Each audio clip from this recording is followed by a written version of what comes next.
Hey, what's going on, everybody? My name is Mantine, coach of the Tampa Bay Luxrays, and today I'm bringing you guys the GBA Season 7 Round 1 Playoffs Team Builder. This week we are going up against Chimpact, coach of the Philadelphia Scizors. If you've not done so already, please check out his YouTube link in the description below. He's a fantastic battler. He ended up, I believe, second in our conference. I ended up third, so we're going to end up playing him. And he is a very scary opponent. We ended up playing him earlier in the season, and we ended up losing pretty badly. Ended up losing, I believe, 4-0. However, we are looking to change things this time so that we can move on to the semifinals and get ourselves a little bit closer to the finals. Now, I apologize if the audio quality in this video is a little bit different. For whatever reason, my laptop just isn't responding to my blue snowball. Like, it's plugged in and the light is on it and whatnot, but my laptop just refuses to recognize it. So I'm gonna have to figure out a fix for that. But regardless, hopefully you guys can still get some information from this video. And speaking of which, let us just get into the roster that Chimpact has. It's a little bit different this time than it was the last time that we played it, and I'll note those differences. Chimpact has his Kyurem Black, Thundurus Incarnate, Azumarill, Forretress, Volcanion, Silvally, Decidueye, Dugtrio, Gligar, Zoroark, and Cofagrigus. Last time we played, he did not have Decidueye, and he did not have the Zoroark. Instead of the Zoroark, he had Alomomola, and instead of the Decidueye, I think he had Ditto maybe, I don't remember exactly, but the fact that he no longer has Alomomola is actually really nice for me, because what this means is that my offensive threats will be able to deal with this team a little bit better, because if you remember from the last game, he basically brought Kyurem Black, Thundurus Incarnate, and then he could just keep Wish Passing to them with his Alomomola, keeping them healthy. Now he does not have that ability, he does not have Wish Pass on his team, which is very nice. So I'm feeling a little bit better about this matchup, but regardless, let us get into the team of 6 that we are bringing versus Chimpact. Starting off, we have a Choice Specs Greninja.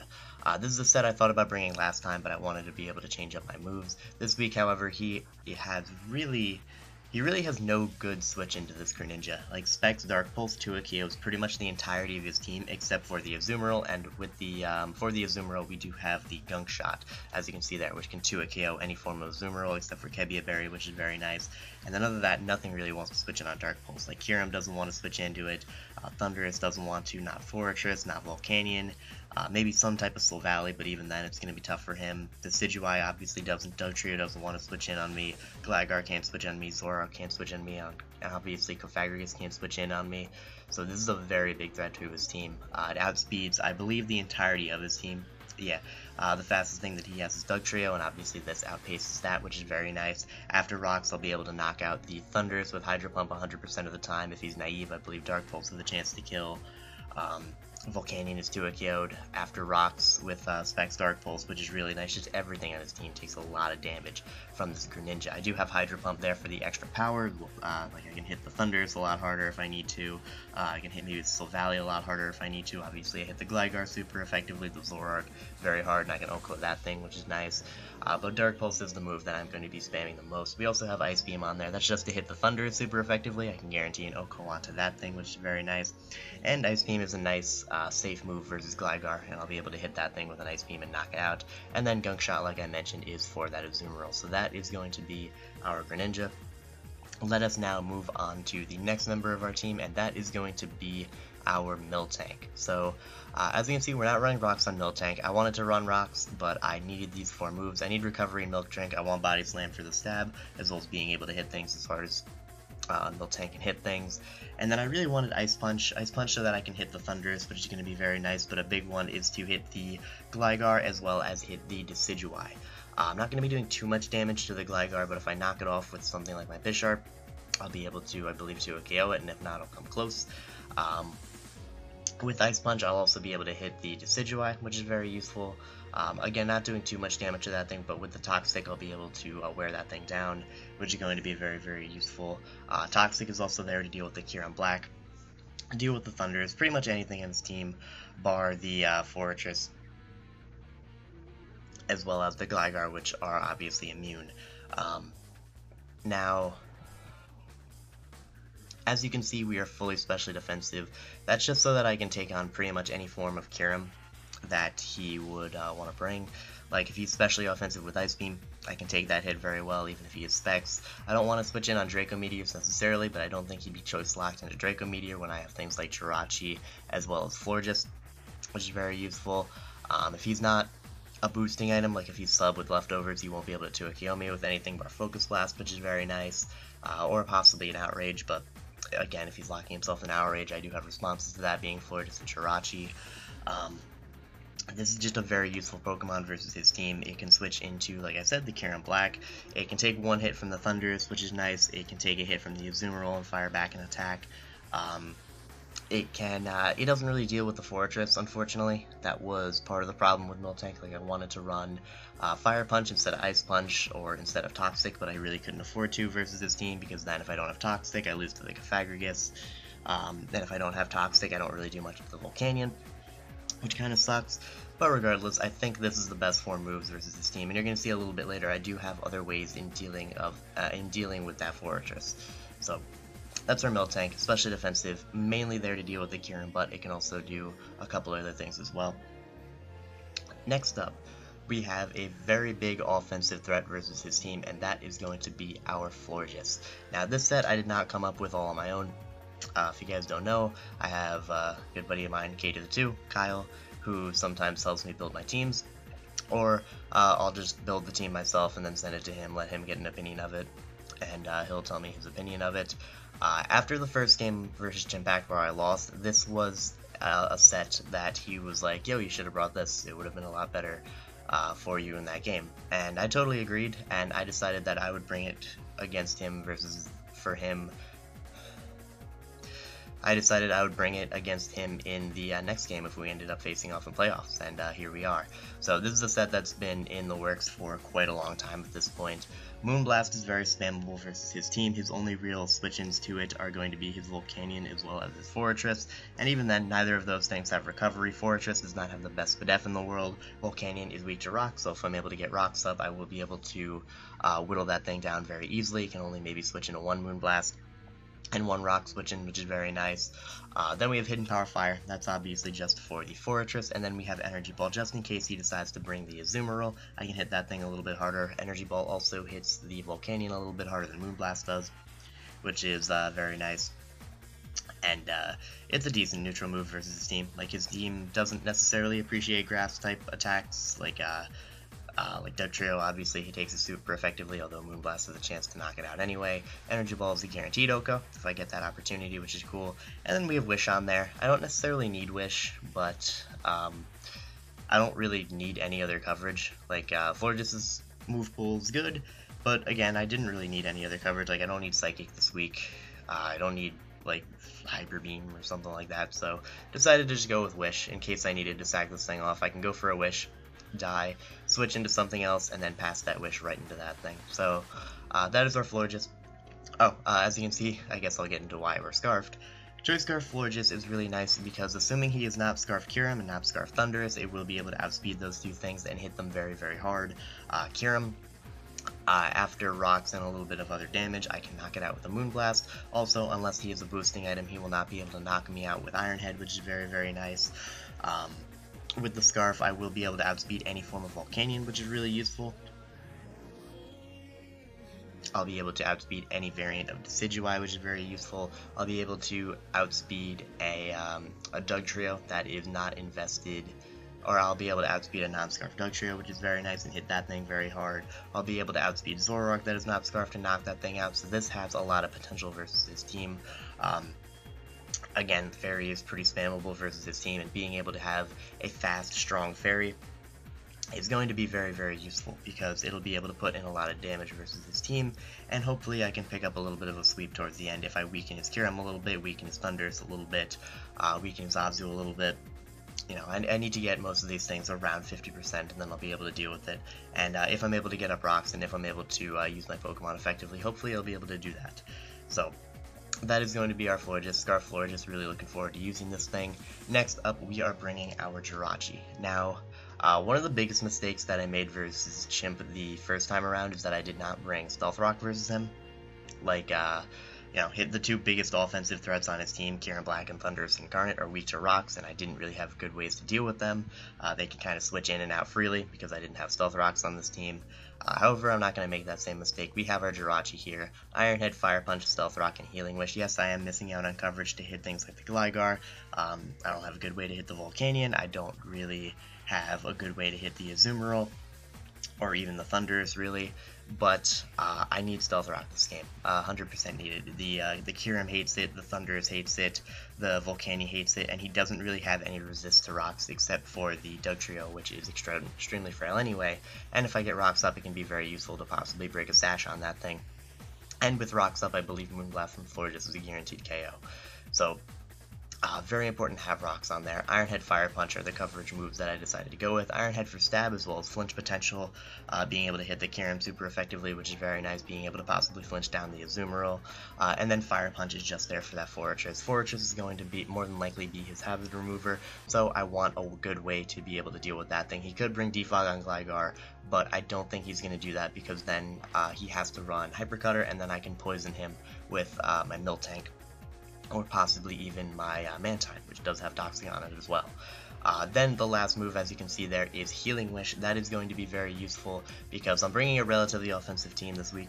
As you can see, we have Scarf Florges, we have Specs Greninja, we have an offensive Bisharp, which I'll get into in a little bit. So this having Healing Wish on my Jirachi allows me to play it a little bit more aggressively with those Pokemon. Like, if my Florges takes the Iron Head from Kyurem Black, it's on a very low amount of HP. I can Healing Wish that thing right back up. If my Greninja is forced to take like a Volcanion Steam Eruption, which it can do, it'll do like 50-60%, something like that. Maybe like even get burnt or something along those lines. Rocks are up on my side of the field, it's getting whittled. I can Healing Wish that thing back up, which is really good. My Bisharp gets weakened by like an Azumarill attack, like it takes an Aqua Jet, it gets low. I can Healing Wish that thing back up. Healing Wish is going to be very useful this game. And I'm kind of going to use his own strategy from last game against him, which is being able to keep my offensive threats versus his team healthy and sustained, even when they don't have natural recovery of their own. So that's the plan with the Jirachi. Get up rocks, deal with the Kyurem for a bit, and then when this Jirachi gets low, or when I decide the opportunity is right, go for a Healing Wish and get something on my team back up to full. As you can see there, we have the Shuka Berry. That's just so that I'm better switching to the Kyurem Black. I can deal with the Dugtrio as well. I can take an Earthquake and then hit that thing with an Iron Head, which is really good. Get up my rocks versus it go for a Healing Wish. Whatever wants to happen. If his Volcanion happens to lock himself in an Earth Power, I will be able to take that attack, which is very useful. I can take a hit from the Gligar and set up my rocks easily. It's just a very useful move, just a very useful item versus his team. Because he does have a lot of ground coverage. Even something like the Fortress, if it's running Rapid Spin and Earthquake, I'll be able to take 2 Earthquakes, which is very, very nice. And be able to hopefully get up my rocks and maybe get off some Fire Punch damage as well. So that's going to be our Jirachi.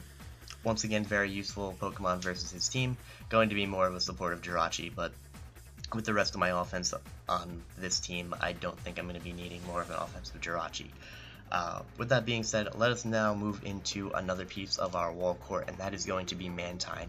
Very similar set that we brought last time, however, there is one key difference which you can see, and that is that we have Mirror Coat instead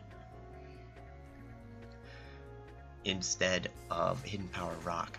And we have Mirror Coat very simply because of that Thundurus. Thundurus is a huge problem. However, with the Wakan Berry as well as the max HP and the Calm Nature, we will be able to take a Thunderbolt from the Thundurus Incarnate, and we will be able to hit that thing with a Mirror Coat and knock it out. There are also some other uses I can use for this thing, like if his Kyurem is Specs and he hits me with a Draco Meteor or an Ice Beam, I can Mirror Coat that thing, which is really nice. He could be Specs on his Volcanion, have Hidden Power Electric on that, can Mirror Coat that thing back, which is really nice.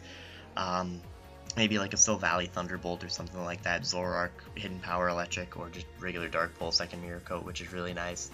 But Mantine's biggest job is pretty much to kind of switch into the Azumarill a little bit, make sure he just can't spam water moves against my team, because even like a Roserade doesn't want to take on Azumarill at all. Like a Banded Waterfall still hurts, so I just switch into my Mantine, force him to either go for Play Rough, which my Jirachi can switch into, or go for Waterfall, which my Mantine can go into. That's going to be very useful. I can also deal with the Foragers pretty well, since I have Recovery and it does not. I can kind of deal with the Volcanion, assuming it's not a subtoxic Volcanion. That's something I was kind of afraid of, just because he can sub up versus my Mantine. I can't break it sub. I'm forced to switch out into something less ideal. If that ends up happening, though, I should be able to go out into my specially defensive Miltank, because it shouldn't be able to 2-KO me. Because he'll have to be running Timid to outspeed me, and I don't believe Steam Eruption 2-KOs me again if I'm fully specially defensive. I can kind of deal with the Decidueye, like it can't do too much to me, and I can Toxic it, which is going to be very useful. I take on the Zoroark very well, can take on the Gligar, I can take on the Cofagrigus. Just a pretty good bulky Pokemon versus this team, and once again, we do have that Wilconberry plus the Miracle combination that can help deal with him. Last time we were Wilconberry versus him, but we did not have Miracle. I'm hoping maybe if he sees the Wilconberry, or if he doesn't see leftovers, he's going to think I'm the same step. I'm going to have Hidden Power Rock over Miracle. And maybe he goes for Volt Switch or Thunderbolt with his Thunders. I'm able to click Mirror Coat and just pick something off onto his team. That would be the best case scenario. Regardless, hopefully I can make Mirror Coat work. If not, this thing still has some utility in Toxic Scald and its ability to heal itself over some of Chimpact's walls. But with that being said, that is going to be our Mantine, and now we are going to move on to the final member of the team, and that is going to be our Bisharp. And this is a very interesting Bisharp set that we have here. Jolly Max Speed, that is so I can Speed tie a Timid Max Speed Volcanion. Worst comes to worst, knock off Iron Head, Swords Dance, Rock Polish on an Air Balloon. We are running Double Dance Bisharp. Something I don't even think a lot of people know that Bisharp gets Rock Polish, but there it is. And we're also running that Air Balloon. This is really nice because in case he's running something along the lines of like a Banded Dugtrio, I can stack something off, go right into this Bisharp, set up a Rock Polish, or set up a Swords Dance depending on the situation, and then go from there. Possibly sweep the majority of his team. If Fortress is in front of me and that thing has Earthquake, the best thing it can do is go for Volt Switch, break my balloon, and try and switch out. But regardless, I'm guaranteed to get up some sort of setup off onto it, which is really nice. Something along the lines of the Kyurem could only be running something like Earth Power in order to hit me, so I switch it into a Kyurem. He goes for Ice Beam, he has to break the balloon first. I go for Rock Polish, I can then hit him with an Iron Head afterwards, which is going to be really useful. If Gligar's only attacking move is Earthquake, I don't think it's going to be, but if it is, I can send this thing in, set up whatever I want to set up, and then go from there. And yeah, that's pretty much all I can set up on. Maybe like a Volcanion locked into Earth Power, but this thing can still set up against a decent number of his Pokemon, and what's really nice is I can set up a Swords Dance or a Rock Polish. There are some situations where I don't have to set up both. Like for example, if the remaining Pokemon on his side of the field are Azumarill, Fortress, Decidueye, and Cofagrigus, I can just set up a Swords Dance. I don't need the Rock Polish. If the last members of his team are Kyurem Black, Thundurus, Incarnate, Silvally, and Dugtrio, then I can go for the Rock Polish in order to sweep through him. And what's really nice is even if he has T-Wave on Thundurus, it's not going to work versus my Bisharp because I am a Dark type, and we are in Gen 7 where Prankster doesn't work against Dark types, which is really nice. This is just a very big threat versus this team. Also, Silvally has Parting Shot, or has access to Parting Shot if he decides to bring that. I can take advantage of Defiant, which is really good. I could maybe... No, he doesn't have any Intimidate users, but maybe like if he has Defog on Gligar, even though I think he's just going to be Rapid Spin on Fortress, in case he has Defog on Gligar, I can maybe predict that, go into that, get the +2, and then because I'm on a balloon, he has to go for something like a U-turn to break my sub, or to break my balloon rather. And that's not going to be a good situation for him because I can go for a Rock Polish on that turn as well. Regardless, this is going to be our Bisharp, and this is a Pokemon I think that has a lot of potential versus this team. I can set up versus a good number of things on his team. I can knock things out with +2 knockoffs easily. I may struggle because I don't have Sucker Punch, and if I don't have a Rock Polish up, that's really going to suck, because then like Thundurus outspeeds me and kills me. Dugtrio can outspeed me and kill me if I don't have a Balloon up, or if he has Reversal. But regardless, that is our Bisharp, and that is going to be our team for Week 1 of the GBA Season 7 playoffs versus Chimpact. So, thank you guys very much for watching. I hope you all enjoyed. Like I said, check out Chimpact in the description below. And I hope you're looking forward to the match, because if we win, we are going to move on to semifinals of the GBA. And yeah, thank you guys for watching, and I'll see you then.